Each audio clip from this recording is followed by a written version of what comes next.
বারুইপুরের BJP booth সভাপতি খুনে পুলিশের হাত থেকে তদন্তভার নিয়ে সিআইডিকে দিল কলকাতা হাইকোর্ট। বিচারপতি তীর্থঙ্কর ঘোষের বেঞ্চ জানিয়েছে, ডিআইজি সিআইডির নেতৃত্বে 3 সদস্যের দল নৃশংস হত্যার তদন্ত করবে। কলকাতা হাইকোর্টের এমন নির্দেশে নৈতিক জয় দেখছেন বারুইপুর টাউন বিজেপির মণ্ডল সভাপতি গৌতম চক্রবর্তী। আজকের আমরা যে কথাটা প্রথম থেকে বলে আসছিলাম, আজকের আদালত তাদের হাত থেকে এই ইনভেস্টিগেশনের কেস কেড়ে নিল। কেড়ে নিয়ে ডিআইজি সিআইডির আন্ডারে 3 জনের একটা টিম বানিয়ে তদন্ত করতে বলছে। কারণ তারা যে সিডি প্রডিউস করেছিল এবং যা যা কথা আজকের মহামান্য আদালতের কাছে বলেছিল, সেগুলো তা মহামান্য আদালত স্যাটিসফাইড নয়।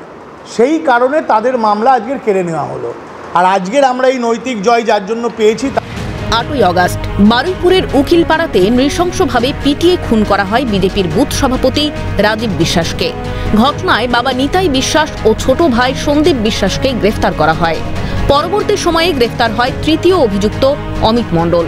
নিহতের ভাই সন্দীপ এবং অন্য অভিযুক্ত অমিতকে ঘটনাস্থলে নিয়ে গিয়ে ঘটনার পুনর্নির্মাণও করিয়েছে বারুইপুর থানার পুলিশ। কিন্তু 4র্থ অভিযুক্ত এখনও অধরা। এই অবস্থায় বারুইপুর থানার পুলিশের বিরুদ্ধে তদন্তে অসহযোগিতার অভিযোগ এনে তদন্তকারীদের স্ক্যানারে আনার দাবি তুলছেন যাদবপুর সাংগঠনিক জেলার বিজেপি সভাপতি মনোরঞ্জন জোদ্দার।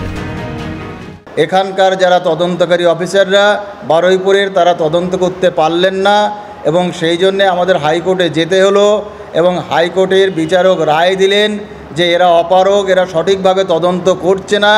আমার মনে হয় যারা সঠিকভাবে তদন্ত করছে না তাদেরও স্ক্যানারের নিচে আনা উচিত এবং যারা তদন্তে বাধা সৃষ্টি করছে, তদন্তকে বিপদে পরিচালিত করছে, তদন্ত করছে না, সামনের দিনে তাদেরও শাস্তির ব্যবস্থা হওয়া উচিত। ডিআইজি সিআইডির তদন্তে খুনের পেছনে কী কারণ উঠে আসে সেটাই এখন দেখার। তমাল সরকারের রিপোর্ট, ক্যালকাটা নিউজ।